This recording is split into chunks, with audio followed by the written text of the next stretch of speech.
एक बच्चा जो अभी माँ के पेट में ही है और अभी पैदा भी नहीं हुआ, उसको भी कैंसर हो सकता है। कैंसर किसी को भी हो सकता है और ये मेजरली 4 फैक्टर्स पर डिपेंड करता है। ट्यूमर इतना बड़ा भी हो सकता है जो किसी इंसान के आधे से ज्यादा फेस को खा ही जाए। कैंसर होने के बाद आप जिंदा बच पाओगे या नहीं, ये हद से ज्यादा इस फैक्टर पर डिपेंड करता है।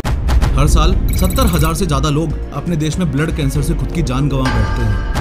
कैंसर से होने वाली मौत इसलिए भी भयानक मानी जाती है क्योंकि आखिरी 7 दिनों में भी आप सब कुछ नोटिस कर पाते हो कि कैसे आपका शरीर धीरे धीरे सड़ के मर रहा है। ह्यूमैनिटी ने मेहनत की और पूरी दुनिया की इलेक्ट्रिसिटी की प्रॉब्लम सॉल्व कर दी। हमने मेहनत की और स्मॉल पॉक्स को पूरी तरह से एरेडिकेट कर दिया। हमने मेहनत की, आज पोलियो खत्म होने की कगार पर है। लेकिन हम बिलियंस ऑफ डॉलर्स इन्वेस्ट करके भी, सालों साल रिसर्च करके भी, दुनिया के मोस्ट एडवांस्ड इक्विपमेंट्स और बेस्ट साइंटिस्ट की मदद लेके भी एक प्रॉब्लम नहीं सॉल्व कर पा रहे हैं, और वो है types of cancer, against cancer, as the cancer diagnosis, cancer, new cancer therapies, cancer from cancer, cancer. But what exactly is cancer? ये देखो, ये ह्यूमन बॉडी है और इस ह्यूमन बॉडी में मौजूद हर चीज, चाहे वो स्किन हो, बोन्स हो, मसल्स हो या फिर ब्रेन ही क्यों ना हो, हमारी बॉडी में सब कुछ सेल्स से ही बना हुआ होता है। इसका एक सिंपल सा एग्जांपल घर है। जैसे घर में किचन हो, वॉशरूम हो, लिविंग रूम हो, बेडरूम हो, घर का सारा हिस्सा सब कुछ ईंट यानी कि ब्रिक्स से ही बना हुआ होता है। वैसे ही बॉडी में मोस्ट फंडामेंटल थिंग एक सेल है। अब दिक्कत यह है कि अपनी बॉडी में मौजूद सेल्स की एक लाइफ होती है और बॉडी की कंटिन्यूअस ग्रोथ और डेवलपमेंट के लिए सेल्स को डिवाइड होकर अपनी ही और कॉपीज बनानी होती हैं। बायोलॉजी में इस प्रोसेस को माइटोसिस कहा जाता है। इसको ऐसे समझो जैसे आपकी बॉडी एक फुटबॉल टीम है। इस टीम में मौजूद हर एक प्लेयर एक सेल है। जब कुछ प्लेयर्स थक जाते हैं या फिर इंजर्ड हो जाते हैं तो गेम को कंटिन्यू रखने के लिए न्यू प्लेयर्स का अंदर आना जरूरी होता है। नए प्लेयर्स के बिना टीम अच्छे से खेल ही नहीं पाएगी। सिमिलरली समय समय पर आपकी बॉडी में नए सेल्स बनते रहना जरूरी है, वरना बॉडी सड़ जाएगी। और माइटोसिस एक ऐसा प्रोसेस है जो दुनिया के सभी लोगों में होता है। इनफैक्ट जितनी देर आप ये वीडियो देखोगे उतनी सी देर में आपके शरीर में more than 20 billion cells divide हो जाएंगे, क्योंकि हमारी बॉडी इतनी एक्टिव, इतनी अलाइव और इतनी बिजी प्लेस है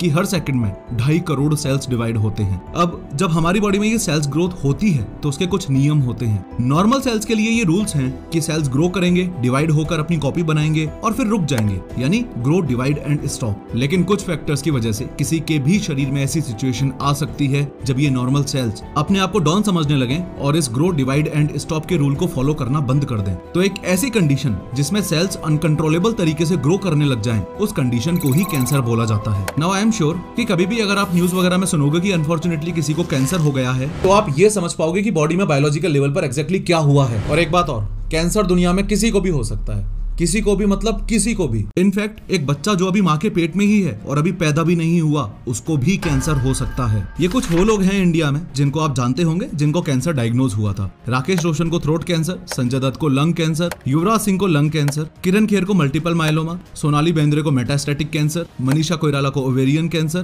पैरालंपिक एथलीट दीपा मलिक को स्पाइनल कोड में कैंसर और आयुष्मान खुराना की वाइफ ताहिरा कश्यप को breast cancer. Other than that ये वो लोग हैं जिनको आप जानते होंगे जो कैंसर से लड़े लेकिन सर्वाइव नहीं कर पाए। इरफान खान को न्यूरो एंडोक्राइन कैंसर था, ऋषि कपूर को ब्लड कैंसर था, संजय दत्त की मां नरगिस दत्त को पेनक्रियाटिक कैंसर था, राजेश खन्ना को यूरिनरी ब्लैडर में कैंसर था, विनोद खन्ना को ब्लैडर कैंसर था, अमरीश पुरी को ब्लड कैंसर था, मनोहर पारिकर जी को पेनक्रियाटिक कैंसर हुआ था और former and 7th prime minister of India VP Singh ji को ब्लड कैंसर हुआ था। एनीवेज, यूं तो कैंसर के काफी सारे सिम्टम्स हैं, but mostly they are common ones. लेकिन एक ऐसा सिम्टम है जो इंसान के दिमाग में क्विकली डाउट क्रिएट करता है कि कहीं उसे कैंसर तो नहीं हो गया, और वो सिम्टम है ट्यूमर। अगर आसान भाषा में बोलूं तो आपके शरीर में होने वाली गांठ। ट्यूमर बहुत छोटा भी हो सकता है, जैसे पास्ट में ब्रेस्ट कैंसर पेशेंट में पाया गया 1 मिलीमीटर का ट्यूमर जो आपको नेकेड आई से पता भी ना चले। और ट्यूमर इतना बड़ा भी हो सकता है जो किसी इंसान के आधे से ज्यादा फेस को खा ही जाए। लेकिन क्या शरीर में डिटेक्ट होने वाला हर ट्यूमर कैंसर ट्यूमर होता है?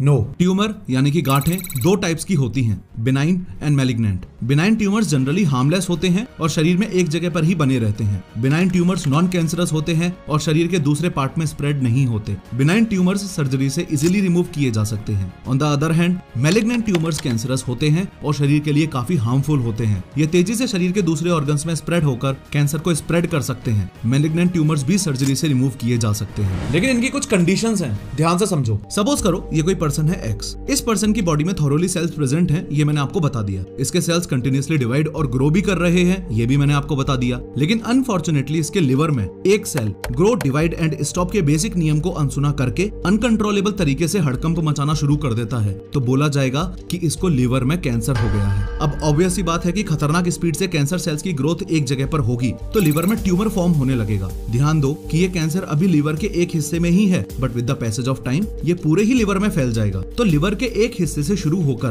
पूरे लिवर में फैलने के इस प्रोसेस को जनरली लोकल स्प्रेड बोल दिया जाता है। लेकिन असली दिक्कत तब आती है जब शरीर में मेटास्टेसिस होने लगे।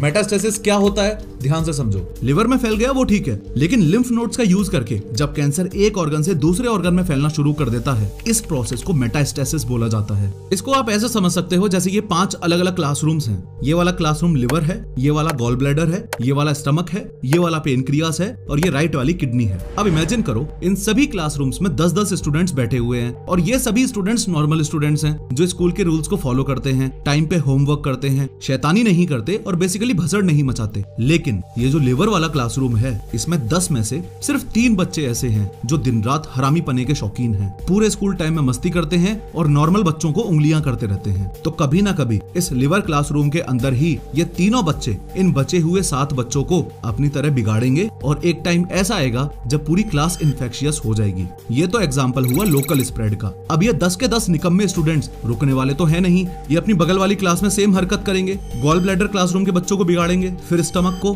फिर पेनक्रियाज और फिर राइट वाली किडनी को। तो जब ये इन्फेक्शन एक क्लासरूम से दूसरे क्लासरूम में फैलता है तो इसे मेटास्टेसिस बोल दिया जाता है। ये मेटास्टेसिस बहुत इंपॉर्टेंट रोल प्ले करता है किसी पेशेंट को ये बताने में कि उसको जो कैंसर डिटेक्ट हुआ है वो किस लेवल का कितना खतरनाक कैंसर है। क्योंकि कभी भी अगर आप ये सुनोगे कि किसी को कैंसर डिटेक्ट हुआ है तो ये बात आपको पक्का पता चलेगी कि कौन सी स्टेज का कैंसर है। स्टेज का पता चलना कैंसर डिटेक्शन प्रोसेस में इतना ज्यादा इंपॉर्टेंट फैक्टर है कि अगर किसी को बोल दो कि आपको 4th स्टेज कैंसर है तो आधा तो बंदा वैसे ही मर जाता है, और अगर किसी को बोल दो कि आपको 1st स्टेज कैंसर है तो उसे सुन के ही जीने का कॉन्फिडेंस आ जाता है। मतलब डॉक्टर्स ऐसे हवा में नहीं बोल सकते कि किसी को 1st स्टेज का कैंसर है या किसी को 4th स्टेज का कैंसर है। कैंसर रिलेटेड सिम्टम्स में एक चीज नहीं बल्कि अलग अलग ऐसे फैक्टर्स हैं जिनके बेसिस पर डॉक्टर्स ये डिसाइड कर पाते हैं कि किसी पेशेंट को डिटेक्ट होने वाला कैंसर कौन से स्टेज का है, और इस सिस्टम को बोला जाता है TNM स्टेजिंग सिस्टम। यहाँ T का मतलब है कि ट्यूमर का साइज कितना है, यहाँ N का मतलब है कि ट्यूमर की लिम्फ नोड्स में प्रेजेंस कितनी है, और यहाँ M का मतलब है कि मेटास्टेसिस किस लेवल का हो चुका है, यानी कि किन किन ऑर्गन्स तक ट्यूमर पहुंच चुका है। इन तीनों फैक्टर्स के बेसिस पर ही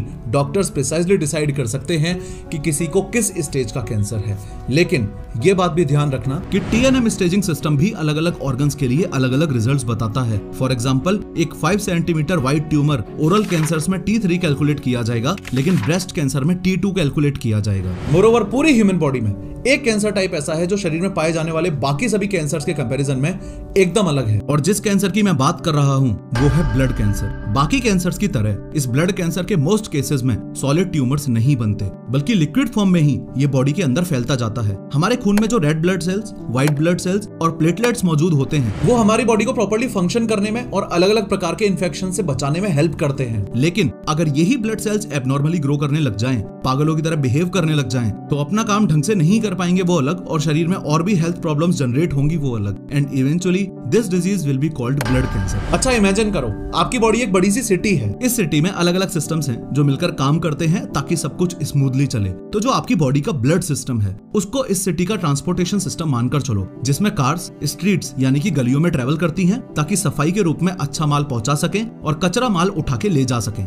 बस अब कार्स को ब्लड से रिप्लेस कर दो और स्ट्रीट्स को ब्लड वेसल समझ लो। इतने में ही आपका ब्लड कैंसर का कॉन्सेप्ट क्लियर हो जाएगा। अब सोचो, कुछ कार्स अचानक से मेल फंक्शन करने लगे, रूल्स फॉलो करने और गुड्स डिलीवर करने की बजाय ये कार्स आपस में टकराने लग जाएं और ट्रैफिक जैम्स क्रिएट करने लगे। एग्जैक्टली यही होता है ब्लड कैंसर के केस में भी। ब्लड सेल्स यानी कि कार्स एबनॉर्मल तरीके से ग्रो करने लगती हैं और अपना काम सही से नहीं कर पाती, जिसकी वजह से ट्रैफिक जैम्स यानी कि हेल्थ प्रॉब्लम्स अपने शरीर में होने लगती हैं। अब ब्लड कैंसर्स मेनली 3 तरीके के होते हैं, ल्यूकीमिया, लिम्फोमा और myeloma. Leukaemia type blood cancer में आपके व्हाइट ब्लड सेल्स पागलों की तरह ग्रो करने लगते हैं और इन्फेक्शन से शरीर को नहीं बचा पाते। लिम्फोमा टाइप ब्लड कैंसर में इंसान के लिम्फेटिक सिस्टम पर असर पड़ता है। लिम्फेटिक सिस्टम में सेल्स पागलों की तरह ग्रो करने लगते हैं और लिम्फ नोड्स में ट्यूमर्स फॉर्म होने लगते हैं। माइलोमा टाइप ब्लड कैंसर में इंसान इंसान के प्लाज्मा सेल्स पर असर पड़ता है जो बोन मैरो में पाए जाते हैं। बोन मैरो को समझने का एक बहुत ही शानदार रियल लाइफ एग्जांपल ये देखो। But I want to focus on this bone here.